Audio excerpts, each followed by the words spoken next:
We don't need old men like you dragging us down," she said, flipping her hair as if dismissing me was merely a formality. "My name is Martin Rowe. At 59 years old, I have spent the last 18 years as the operations manager at Harper Machinery in Indianapolis, Indiana." He wasn't the type to give speeches or seek the spotlight in meetings.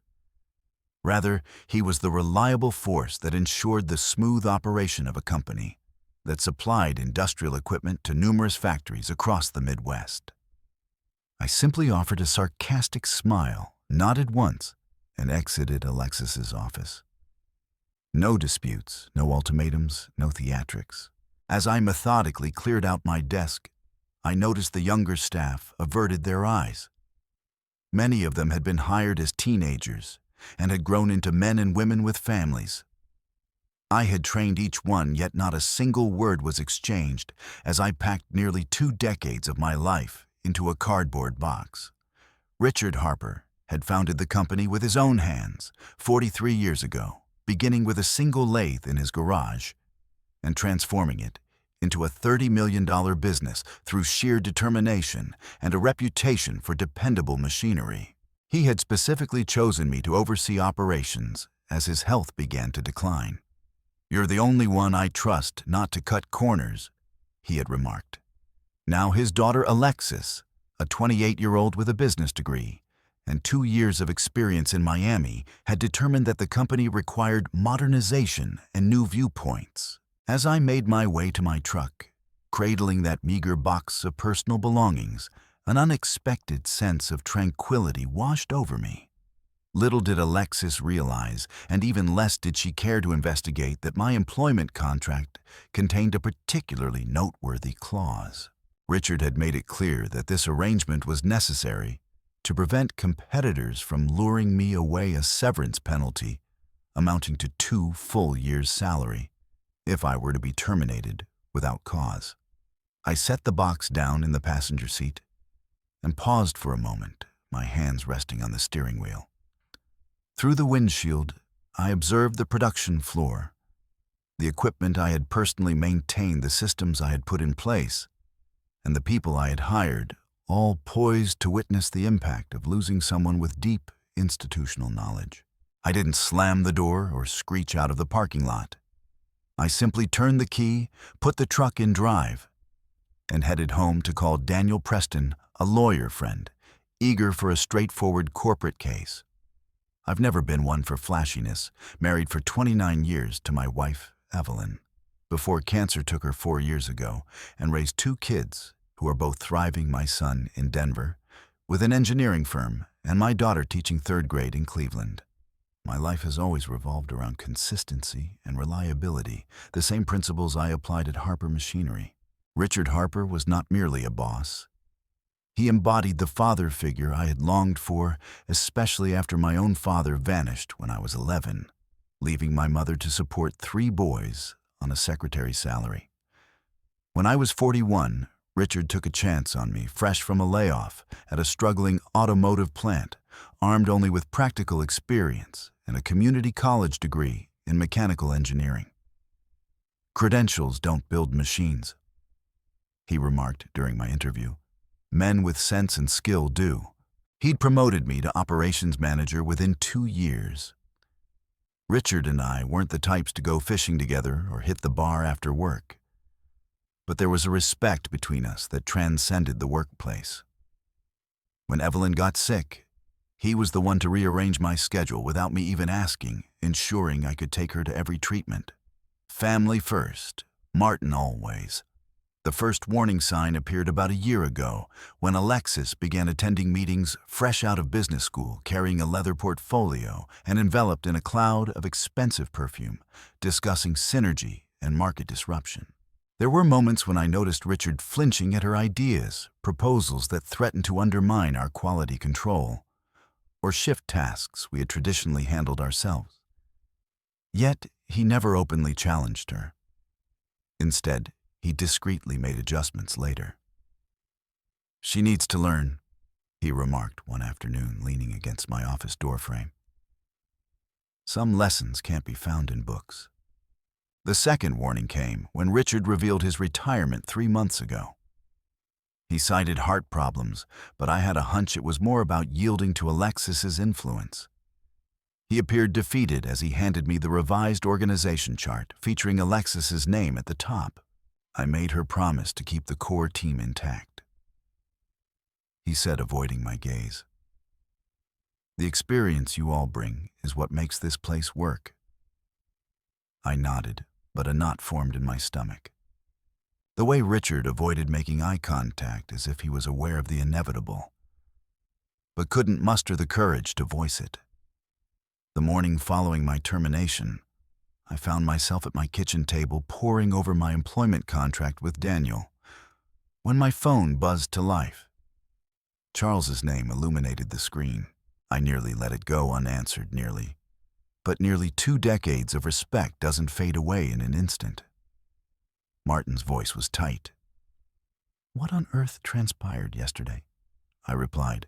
"Ask your daughter," maintaining a calm tone, not filled with anger, just laying out the facts. "I did.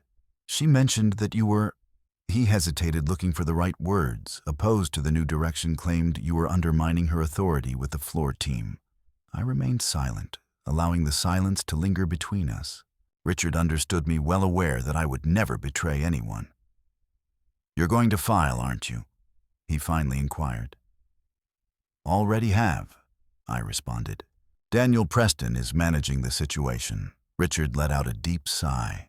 I advised her to review the contracts, informed her prior to my resignation that there were safeguards established. There was another pause. She mentioned that she had cleaned the house yesterday. "You, Thomas, Marianne, and anyone over 50? My jaw clenched. Raymond had served as our head of engineering for 12 years. Marianne managed the quality control lab, as if it were her own domain, both essential in their unique ways. "Is that the path you envisioned, Charles, removing everyone who helped establish this place alongside you? You know it isn't." He replied, his voice weary. "But I entrusted her with control. It's her responsibility to manage now." I could hear voices in the background on his side, one of them unmistakably Alexis's, sharp and commanding. "I've got to go," Richard said hurriedly. "She's—" The call cut off suddenly. I placed the phone aside and focused on the contract laid out before me. Section 12, Paragraph 3. Should termination occur without documented cause, as outlined in Appendix C, the employee shall receive severance compensation equivalent to 24 months of current salary. Daniel had marked it in yellow.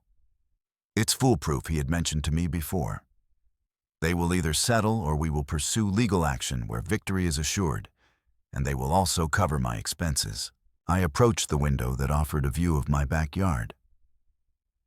The maple tree that Evelyn and I planted upon our arrival 26 years ago now stands majestically over the property. We have cared for it through 2 lightning strikes and a disease that almost claimed its life, restored it, nurtured it, provided the essentials for its flourishing. A transformation occurred within me. This transcended mere financial concerns. It became a matter of significance. It's about acknowledging the value of past experiences. It's about honoring the groundwork laid by others before you embark on your own changes. I reached for my phone and dialed Thomas, followed by Marianne. By noon, I had conversed with each veteran employee that Alexis had let go. Some were in disbelief, others were enraged. All shared a common concern about what lay ahead for them. "Take a moment to pause," I advised each of them. "Review your agreements. Reach out to Harold." Subsequently, I reached out once more to Douglas Klein, the proprietor of Precision Parts, located across town. He had been attempting to recruit me from Harper for several years. Curious about that ongoing dialogue, I decided to inquire further. 3 days after my termination, I found myself seated opposite Alexis and the corporate attorney from Harper Machinery in a downtown office. Daniel Preston was beside me, his well-worn briefcase open, showcasing my contract. "This is absurd," Alexis remarked, not even glancing at the document. "We are embarking on a new path. That alone is significant. Harold 67, possessing the calmness of someone who has witnessed every corporate maneuver, merely indicated the emphasized section. Termination without cause, as outlined in Appendix C, necessitates severance amounting to 24 months' salary. In Mr. Rowe's situation, this translates to roughly $320,000. The corporate lawyer, a young man named Ethan, who appeared to have just graduated from law school, examined the contract with increasing unease. Ms. Harper, the definition of cause here is quite specific. Performance issues, ethical violations, criminal acts.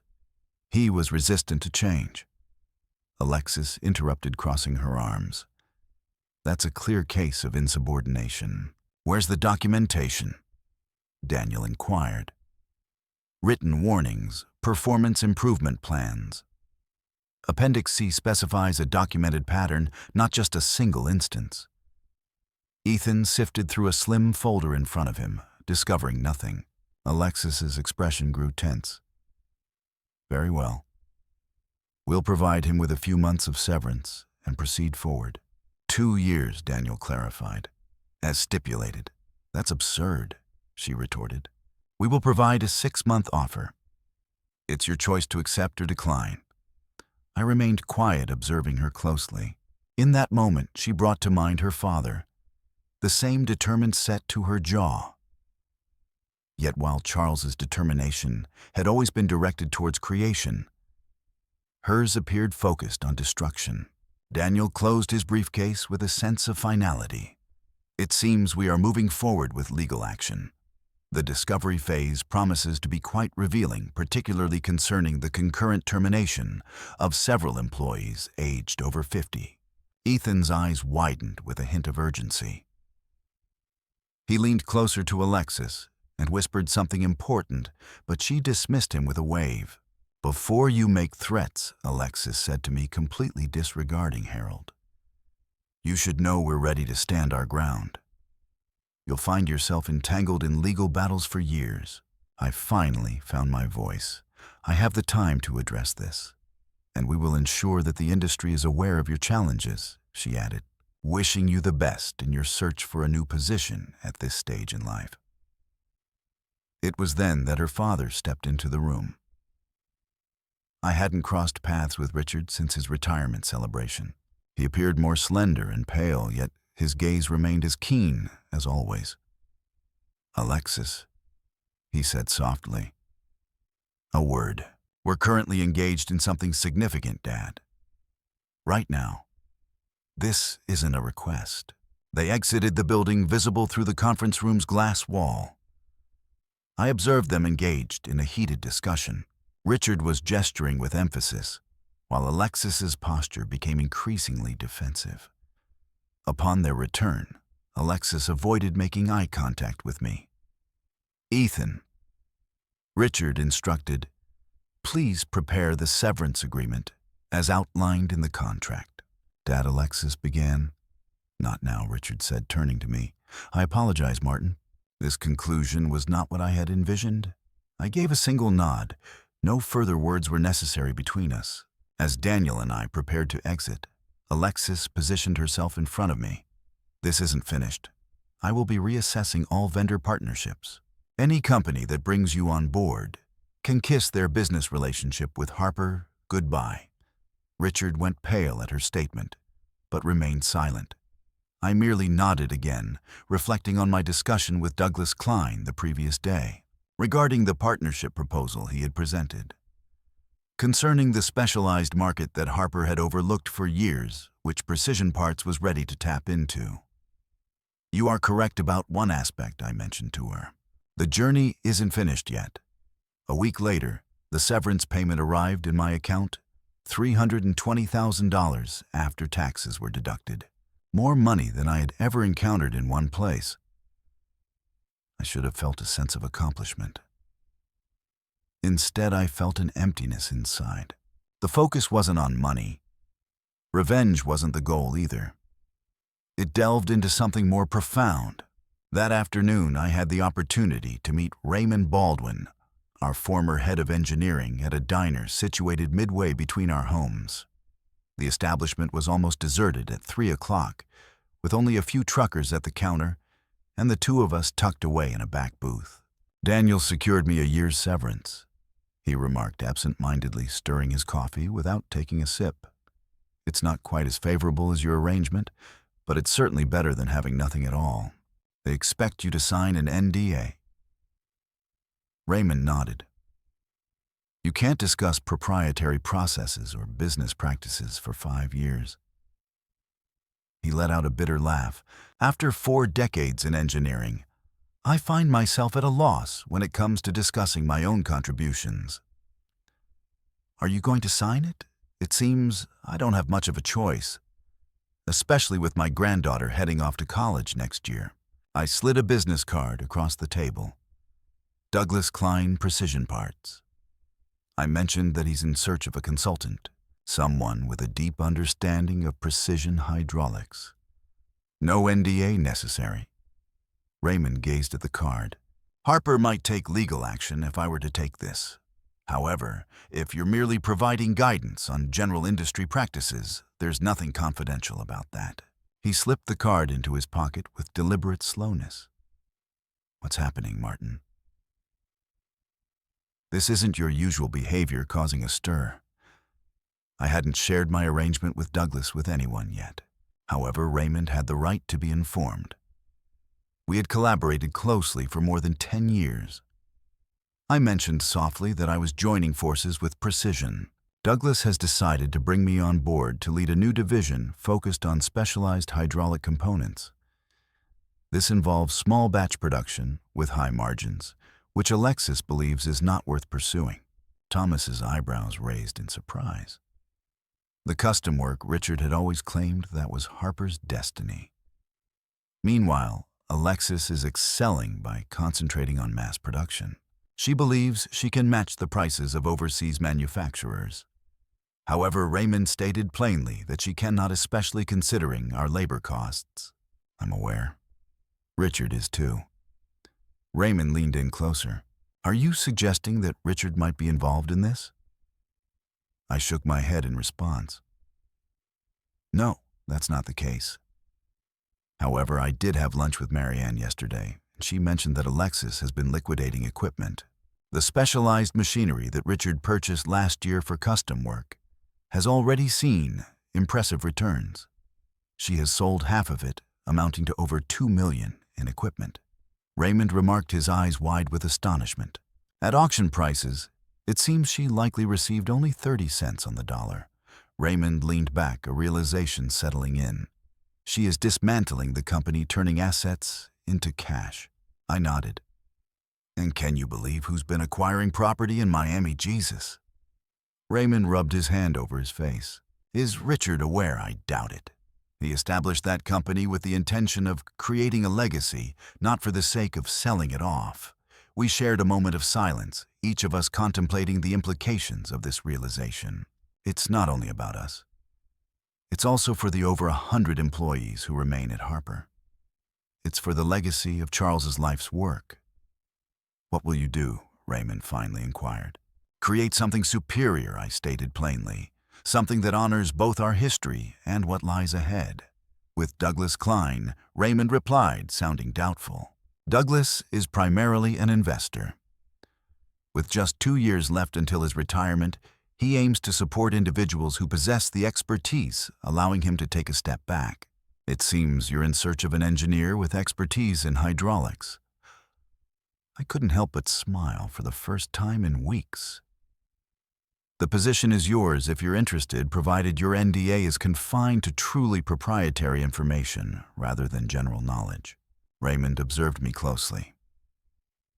"This isn't merely a transaction for you, is it? It's deeply personal." "It's about worth," I stated. "Reflecting on the desire to create something enduring has always been my goal." Just 2 months post-termination, I found myself in Douglas Klein's office, examining the architectural plans for the new facility.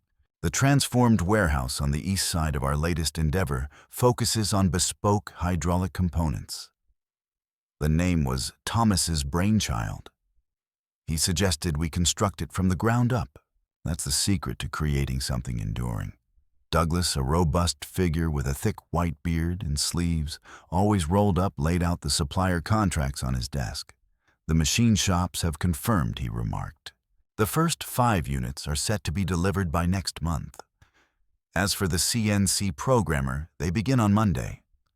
Douglas exchanged a knowing glance with me. A former employee from Harper mentioned that you had recommended us. I acknowledged this. Caleb Wright had spent 6 years at Harper, showcasing exceptional skills in computer modeling. Yet he was unfortunately undercompensated. Alexis had slashed his department's budget by 30%, while simultaneously doubling her own salary. He had resigned 2 weeks prior. How many does that make now? Douglas inquired. 7, I replied. All top performers. Douglas let out a low whistle. Harper's rapidly losing talent. Individuals are drawn to effective leadership, as I mentioned. Alexis isn't delivering that. My phone buzzed with a message from Marianne, who is still working in Harper's lab and providing me with valuable information. With her retirement just 3 years away, she feels she can't afford to walk away yet. However, she was definitely able to stay alert. The message included a picture of an internal memo. Delays in production, concerns regarding quality control have arisen. 3 significant clients are on the verge of terminating contracts due to unmet deadlines. I presented the situation to Douglas, who adjusted his reading glasses for a clearer view. As anticipated, he remarked. The impact of the brain drain is already evident in our productivity. I put my phone away, feeling no sense of fulfillment from the information. Harper engaged families I had been familiar with for many years. Individuals with mortgages, children attending college, and parents residing in nursing homes. Their hardship was never my intention.